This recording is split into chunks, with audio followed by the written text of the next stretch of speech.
Welcome to the Elements of Art course. I'm Natasha and I will be leading you through this course and helping you to learn about art in a focused and organized format. That sounds a bit bland, doesn't it? Focused, organized. Art should be about expression and creativity.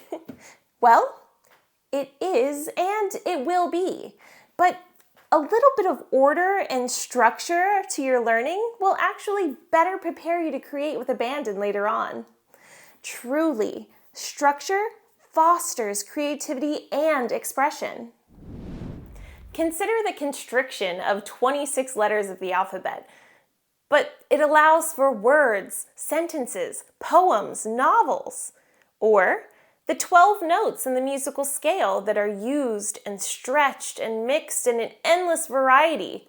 Indeed, structure is a support system for creativity.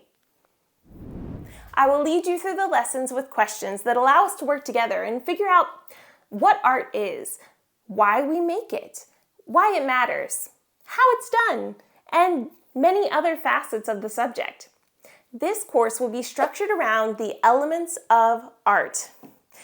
Whether you're just learning about art or already consider yourself an artist, this course will boost your skills and knowledge, strengthen confidence in your artistic ability, and allow you to experience some real growth. In today's lesson, we will begin with explaining the function of the elements of art and the 7 types. Then discuss how the course is structured and what materials will be needed.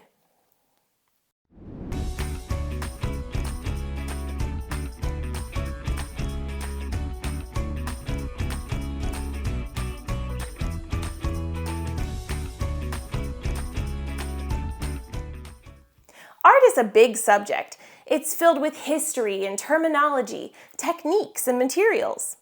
Well, this course will be focused on the visual components of art, commonly known as the elements of art.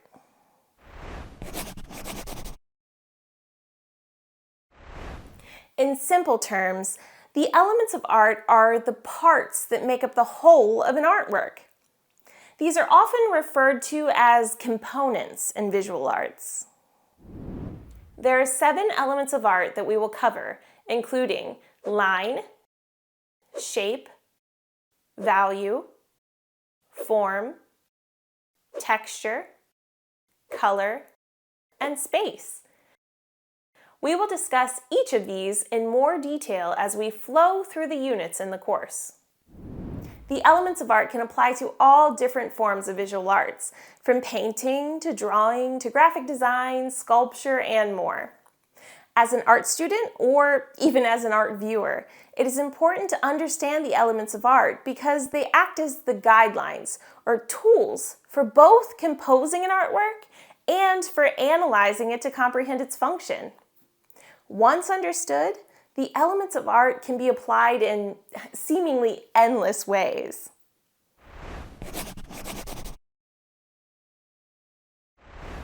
Throughout this course, each unit will focus on one element of art. First, I will introduce the element and then we will look into the element's function and view artworks and artists that heavily feature the element. Sketchbook prompts and art project instructions will be provided in each unit to practice the presented element of art. Alongside each video lesson, there will be an accompanying PDF with video notes, guides, practice sheets, sketchbook prompts, and the occasional extension activity or deeper exploration. We ask that you print out your PDF before beginning each lesson. That way you can correctly follow along and stay on track.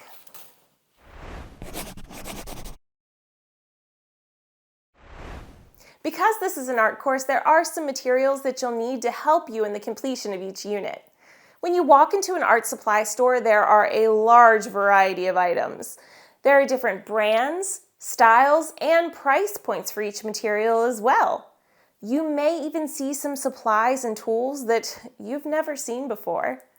For this reason, there's a sheet included in the PDF that will assist you in better understanding what materials are necessary for this course.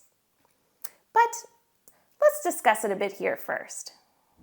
The materials you will need for this course include a sketchbook, drawing pencils, erasers, a tortillon or blending stump, choice of dry media for adding color, and choice of wet media for adding color. Let's talk about the sketchbook. There are a number of things to consider, including the size, the binding, and the paper type. First is the size and number of pages. Do you want to easily carry the book around with you? Smaller and fewer pages is the way to go. Is this sketchbook something in which you'll want to be able to document your growth over a long period of time? Go for a large number of pages. Is this book going to be used for a lot of material exploration and large-scale compositions? Consider a sketchbook of larger dimensions. Next is binding. Some binding will allow you to flip over pages easily, while others will not allow pages to open fully flat. Be aware of this when you purchase a book. Give it a test and open it up to see if you're happy with how the book functions. Lastly is the type of paper. Often, a sketchbook will be manufactured with thin, inexpensive paper. This is completely fine if you're using a sketchbook for just a quick place for a pencil sketch. There are many different types of papers, though, available in sketchbook form. Look for a heavier weight paper if you intend to create more completed compositions or plan to save your sketches for posterity. Another consideration for the paper type is what media you plan to use. Most types are okay for pencil, but if you want to use a wet material like watercolor or marker, plan to find a sketchbook with paper specific for that use, or a type that works with mixed media. Now pencils. A basic number 2 is fine for a simple sketch, but there are specific pencils that are designed for drawing. Drawing pencils are labeled with specific hardnesses. The harder the graphite, the lighter the line drawn, and conversely, the softer the graphite, the darker the line drawn. You will see letters that appear on some drawing pencils. They include B for black, HB for hard black, F for firm, and H for hard. This rating would be from dark to light, with B being the softest. There are also numbers that are added in front of letters in the pencil labeling that gives value to the softness of the graphite. The chart shown is a better explanation of these pencil labels and follows the order of grades from dark, 9B, to light, 9H. Alrighty, erasers don't need much explanation. Most people know what they are and why they're used. But there are some that you may see other than your regular pink rubber eraser. Those include a vinyl or polymer eraser, art gum, or a kneaded eraser. Rubber erasers are the most commonly used. They are generally good for most purposes. Vinyl erasers are very hard.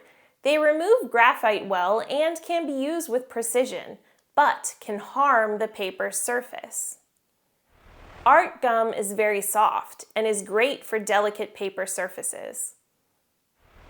Kneaded erasers are very useful in picking up extra graphite to highlight small, detailed areas, and they can be molded into any shape.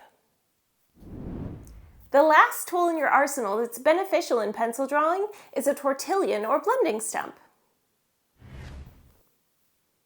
A tortillon is one-sided, and a blending stump is double-sided. Both are used to assist in shading. While you can easily use your finger or a scrap of paper, a blending stump helps to control and direct your blending. It works by smudging the graphite into and across your paper. Blending stumps and tortillons come in various sizes, small for details and larger for bigger areas of blending. There will be many occasions throughout this course where you'll want to add some color to your artwork. There are dry and wet media for adding color. Some dry color media includes crayons, colored pencils, and soft pastels. Dry color media is convenient to use and typically not as messy as many wet types of media. Some wet color media includes water and alcohol markers, ink, watercolors, acrylic paint, tempera paint, gouache, and oil paint. These are the messier type of materials, and some even require specific soaps and cleaners to tidy up. The included PDF provides more information about the necessary materials, and as we work through the units, we're going to learn more about how to use some of the different types. Also included in this lesson's PDF is an artistic self-inventory. This is designed to gauge your overall feelings about art and your own artistic ability before we set out on our journey through the course. Now, hopefully you have a general understanding of what this Elements of Art course is, how it is going to be structured, and what materials will be needed. Through this Elements of Art course, we hope that you gain a greater appreciation of all that art is and can be, and learn that art is all around you. Hey, hey.